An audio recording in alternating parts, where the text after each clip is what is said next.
অনেক সময় give and টেকের offer থাকে, কেউ একটা ভালো কাজ করছে মানে তার হয়তো গিভ অ্যান্ড টেকের ব্যাপার স্যাপার আছে, কিছু একটা আছে, হ্যাঁ, আর যেটাকে আমরা সরাসরি বলতে গেলে গিভ অ্যান্ড টেকই বলি। আর আসলে মিডিয়া ইন্ডাস্ট্রি সম্পর্কে অনেকের অনেক রকম মতামত আছে এবং মিডিয়াতে কাজ করতে আসলে বিভিন্ন প্রবলেমের সম্মুখীন হতে হয়।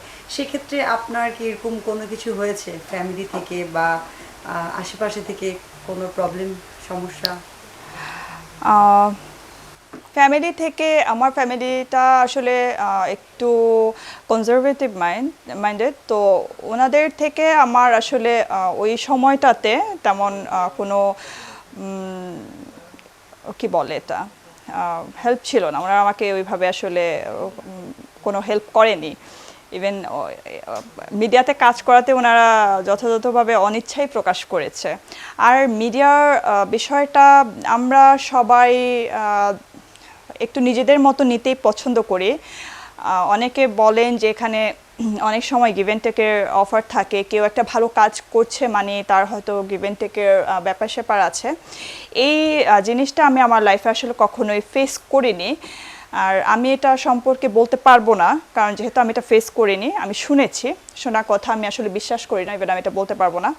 তো আমি যাদের সাথে কাজ করেছি এবং যারা ডিরেক্টর ছিলেন বা প্রডিউসার ছিলেন, তারা সবাই আমার চোখে খুবই শ্রদ্ধাভাজন, তারা আমাকে খুবই স্নেহ করতেন। ইভেন আমিও তাদেরকে প্রচণ্ড সম্মান করি, প্রচণ্ড শ্রদ্ধা করি। তো আমার সাথে এই ব্যাড এক্সপিরিয়েন্সটা আজও পর্যন্ত ঘটেনি।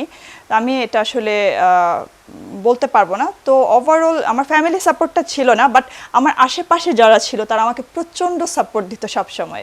এটা শুধু মিডিয়ার ক্ষেত্রেই না, এরা সবসময় সব কাজে আমাকে অনেক বেশি সাপোর্ট করে।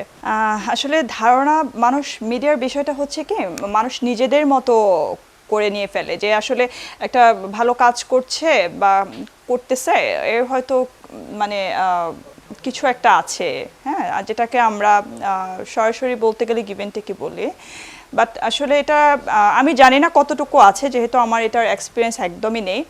হয়তো বা আছে, হয়তো বা নেই, আমি জানি না, বাট আমার ক্ষেত্রে এটা কখনোই হয়নি। আমি খুব স্মুথলি কাজ করেছি, মানে আমি যাদের সাথে করেছি তারাও এত বেশি ফ্রেন্ডলি ছিল, এত বেশি সাপোর্টিভ ছিল, যে আমি আসলে তাদের সব সময় তাদের প্রতি গ্রেটফুল।